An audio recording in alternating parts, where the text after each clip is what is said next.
अस्सलाम वालेकुम जी, मैं हूँ ज़ुल्करनैन इकबाल और काफ़ी दिन के बाद एक बार फिर आपको खुशामदीद। बात कुछ इस तरह से है, काफ़ी शोर व गुगा मचा हुआ है कि हुकूमत की जानिब से चीफ़ जस्टिस उमर अता बंदयाल की बहाली का जो एग्जेक्टिव ऑर्डर के ज़रिए पीपल्स पार्टी के दौर में बहाली हुई थी, वो नोटिफिकेशन वापस लेने की तैयारियाँ की जा रही हैं, क्योंकि तकरीबन ऑलमोस्ट सारी जजेस उसके तहत जो बहाल हुए थे वो रिटायर हो गए हैं, एक दो ही बचे हैं। तो बंदयाल साहब को इस अंदाज में हटाने की बातें की जा रही हैं, क्योंकि हुकूमत के एक कानूनी मुशीर हैं इरफान कादिर साहब का नाम आ रहा है कि उन्होंने ये मशवरा दिया है, वफाकी हुकूमत को ब्रीफिंग दी है कि इसके तहत उनको हटाया जा सकता है। बंदयाल साहब को अब आसानी और जस्टिस फ़ाइज़ ईसा टेक ओवर कर सकते हैं और तमाम जो मुकदमात 184(3) में सब चल रहे हैं, इन सारों का पांसा पलटा जा सकता है। ये मशवरा हुकूमत को दिया गया है, जिसके ऊपर गौर भी किसी हद तक हुकूमत की जानिब से शुरू किया गया है। कानूनी तौर पर मुमकिन है या नहीं, इसके ऊपर आज आपको बड़ी दिलचस्प बात बताते हैं। इरफान कादिर साहब क्योंकि इफ्तिखार चौधरी साहब के मुखालिफ रहे हैं और वो एक उन्होंने इशारतन एक गाली भी दी थी, जिस पर उन पर कंटेंट का केस भी चला था, तो वो उस बैकग्राउंड से भी आपको बताते हैं। लेकिन पहले मैं ये मुमकिन है या नहीं इसके बैकग्राउंड पे जाता हूँ। आपको याद होगा पीपल्स पार्टी का दौर था, रात को तकरीबन कोई 11 से 12 बजे के दरमियान फ़खर रहमान साहब जो एक सीनियर जर्नलिस्ट हैं और कोर्ट रिपोर्टर हैं, आजकल CNN टर्की के साथ वाबस्ता हैं, ये वही हैं जिन्होंने आकर अदालत को 97 में बताया था कि चीफ जस्टिस सजाद अली शाह को के बाहर एक मॉब आया है जो आप पर हमला करने वाला है, और जजेस उठकर भाग गए थे।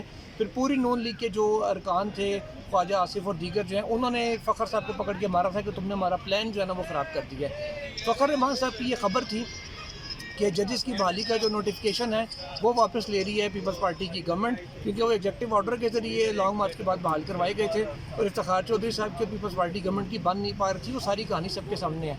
उसकी वज़ीर-ए-आज़म ने ज़बानी तरदीद की थी कि लिख के नहीं दिया था, ज़बानी तरदीद की थी कि ऐसा कुछ नहीं है। उसके बाद 31 जुलाई 2009 का जजमेंट आता है, वो बड़ा मशहूर आम जो फैसला है, जिसमें तमाम PCO जजेस को अब्दुल हमीद डोगर समेत कहा था कि ये कभी जज रहे ही नहीं थे, लेकिन उनके फैसलों को कानूनी तहफ़्फ़ुज़ दे दिया था, क्योंकि फ़ैसले हमेशा जज के नहीं इदारे के तसव्वुर होते हैं। इसलिए उस जजमेंट के अंदर ही एक पैरा इसका भी जिक्र किया गया था कि एग्जेक्टिव ऑर्डर के ज़रिए एक मुकदमा इसमें भी आया था, सुमोटो लिया गया था कि एग्जेक्टिव ऑर्डर के ज़रिए जजेस की बहाली वापस लेने की कोशिश की गई हुकूमत की जानिब से, ऑल दो उसकी तरदीद कर दी गई। लेकिन उस ऑर्डर में, उस पैरे में ये बड़ा वाज़ेह तौर पर लिखा हुआ है कि किसी भी जज को एग्जेक्टिव ऑर्डर की वापसी के ज़रिए या एग्जेक्टिव ऑर्डर के ज़रिए उसका ओहदा ख़त्म नहीं किया जा सकता, उसको डी नोटिफाई किसी भी सूरत नहीं किया जा सकता। ये फुल कोर्ट जजमेंट थी, फुल कोर्ट सुप्रीम कोर्ट 17 रुकनी बेंच बैठा था, इफ्तिखार चौधरी इसके सरबराह थे, उन्होंने ये फ़ैसला दिया था। अब जब उनके फ़ैसलों को कानूनी तहफ़्फ़ुज़ दे दिया था, क्योंकि फ़ैसले हमेशा जज के नहीं इदारे के तसव्वुर होते हैं।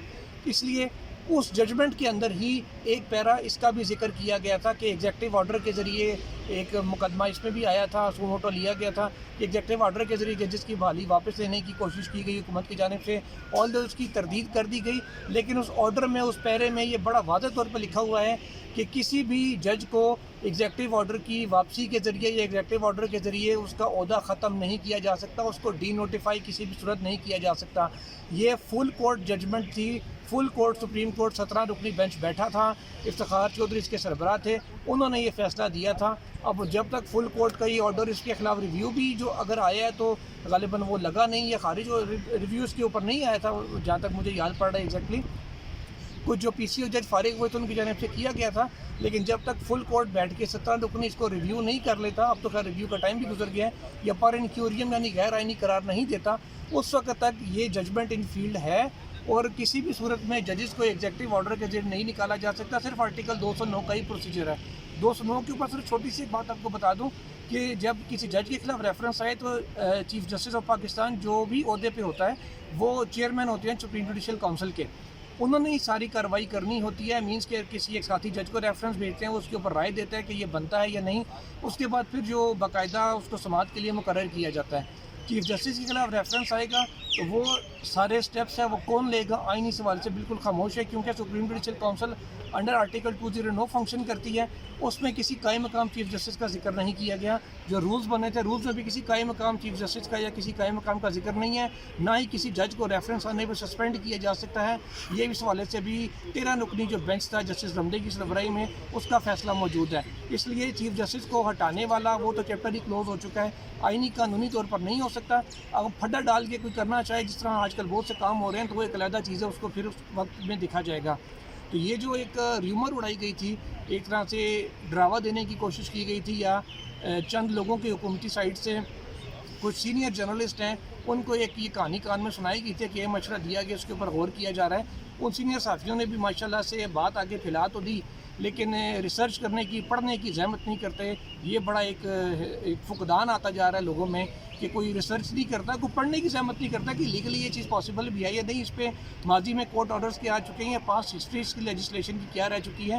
یہ چیز اگر کسی نے دیکھ لی ہوتی تو یقیناً یہ بات وہیں پہ دب جاتی، کوئی اتنی یہ ہائپ اس کو نہ مل سکتی۔ یہ وہ معاملہ ہے جس کو میں نے کہا ذرا آپ کے نوٹس میں لے آئیں کہ یہ ایگزیکٹو آرڈر والا معاملہ ہے، یہ ٹائم فش کر چکا ہے، نہیں قرار نہیں دیتا اس وقت تک یہ ججمنٹ ان فیلڈ ہے، اور کسی بھی صورت میں ججز کو ایگزیکٹو آرڈر کے ذریعے نہیں نکالا جا سکتا۔ صرف آرٹیکل 209 کا ہی پروسیجر ہے۔ 209 کے اوپر صرف چھوٹی سی ایک بات آپ کو بتا دوں کہ جب کسی جج کے خلاف ریفرنس آئے تو چیف جسٹس آف پاکستان جو بھی عہدے پہ ہوتا ہے وہ چیئرمین ہوتے ہیں سپریم جوڈیشل کونسل کے، انہوں نے ہی ساری کارروائی کرنی ہوتی ہے۔ مینس کہ کسی ایک ساتھی جج کو ریفرنس بھیجتے ہیں، وہ اس کے اوپر رائے دیتا ہے کہ یہ بنتا ہے یا نہیں، اس کے بعد پھر جو باقاعدہ اس کو سماعت کے لیے مقرر کیا جاتا ہے۔ چیف جسٹس کے خلاف ریفرنس آئے گا تو وہ سارے سٹیپس ہیں وہ کون لے گا، آئینی سوال سے بالکل خاموش ہے، کیونکہ supreme judicial council under article 209 function کرتی ہے۔ اس میں کسی قائم مقام چیف جسٹس کا ذکر نہیں کیا گیا۔ جو رولز بنے تھے، رولز میں بھی کسی قائم مقام چیف جسٹس کا یا کسی قائم مقام کا ذکر نہیں ہے، نہ ہی کسی جج کو ریفرنس آنے پہ سسپینڈ کیا جا سکتا ہے۔ یہ اس حوالے سے بھی 13 رکنی جو بینچ تھا جسٹس رمدے کی سربراہی میں، اس کا فیصلہ موجود ہے۔ اس لیے چیف جسٹس کو ہٹانے والا وہ تو چیپٹر ہی کلوز ہو چکا ہے، آئینی قانونی طور پر نہیں ہو سکتا۔ اگر پھڈا ڈال کے کوئی کرنا چاہے، جس طرح آج کل بہت سے کام ہو رہے ہیں، تو وہ ایک علیحدہ چیز ہے، اس کو پھر اس وقت میں دیکھا جائے گا۔